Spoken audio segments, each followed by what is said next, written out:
Hello everybody, my name is Rachel and welcome to my channel, Kalanati. Today I want to talk quickly about the first thing that I read in 2022, which is a science fiction and fantasy novella by Adrian Tchaikovsky called Elder Race. This is probably my favorite of Adrian Tchaikovsky's shorter works that I've read, and I had so many thoughts about it from when I filmed my January wrap-up that I've cut it out and put it into a separate video for you. So here is me at a different time, but on the same day, talking about this novella. This is an SFF novella, and it really straddles that line between science fiction and fantasy. This is the thing that I really enjoyed about it. I love genre works that initially present as fantasy, but over time there is a science fictional technological explanation for what's going on. And Elder Race is about this. It is about a world that was colonized and then they forgot and they lost touch with the original place that they came from. And there is a man there named Near who is an anthropologist from the Elder Race. He's been stationed there for hundreds of years and he's been studying the local population and seeing how they have evolved since they've lost touch with their colonizing past, I guess. And so he has a scientific view of the history of this society that he is watching. He has explanations for what's going on. They think there are demons and beasts in the forest, and he's like, that's just some technology that got way out of whack and needs to have its programming fixed. But there's this huge divide between how they view and understand the world. Their perspectives is just so incredibly different. So in this story, Near has basically been in cryosleep for a long time. His people have left and he's lost touch with his civilization as well. So he's just waiting for long periods of time and waking up periodically to check in on the local society. But then one of those people, a woman named Liness, comes to the sorcerer's tower and wakes him up and asks for his help to deal with a mysterious threat that is killing people. And he reluctantly agrees to help her, mainly because she bears an uncanny resemblance to her ancestor, a woman that he helped in a major battle 300 years before or something. He knows that he should not get involved. He's crossing a lot of ethical boundaries and he's violating the rules of his work as an anthropologist, but what you gonna do? So Nirgoth, the sorcerer, heads off with Liness, the third or fourth daughter of a queen, to go on a quest to deal with a demon in the woods. And it's actually science fiction.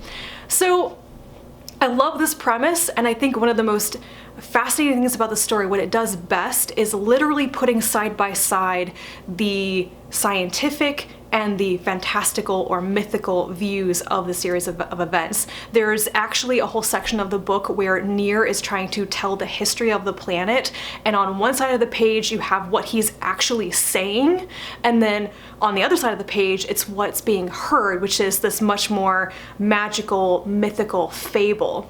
And seeing the same series of events but in two different styles, as it were, it really shows that I think science fiction and fantasy are two sides of the same coin, basically. I thought this was a great idea. The other thing that I liked about the story, this sounds kind of bad in a way, but Near is really severely chronically depressed, and I'm not sure that I've ever seen this sort of depiction of the crippling nature of depression in a genre work before. And he spends a lot of the story suppressing his emotions and his reactions with an implant. So he's trying to get through what he needs to do by turning off his emotions, but he knows that eventually he has to stop and feel everything and deal with it, because there's only so long that he can keep it at bay before it destroys him. So there are some parts in the book where he has to turn his emotions back on, and just the idea of that, where the other characters who think that he is an all-powerful, terrible sorcerer, watching him have a chronic depressive episode where he's sobbing on the ground, how do they interpret that? And they actually don't see it the same way that he does. He's afraid of being vulnerable and breaking down in front of people, and they see it in a completely different way. So I thought it was super interesting to have a character dealing with an issue like that and how it was really used in the story. Despite all these things that I really enjoyed about this, I think it had great ideas. I think it falls into the same trap as every other piece of shorter fiction that I've read by Tchaikovsky, which is that he's got great ideas, interesting characters, just massive things that he can talk about, and there's not enough space in the story to unpack them and develop them.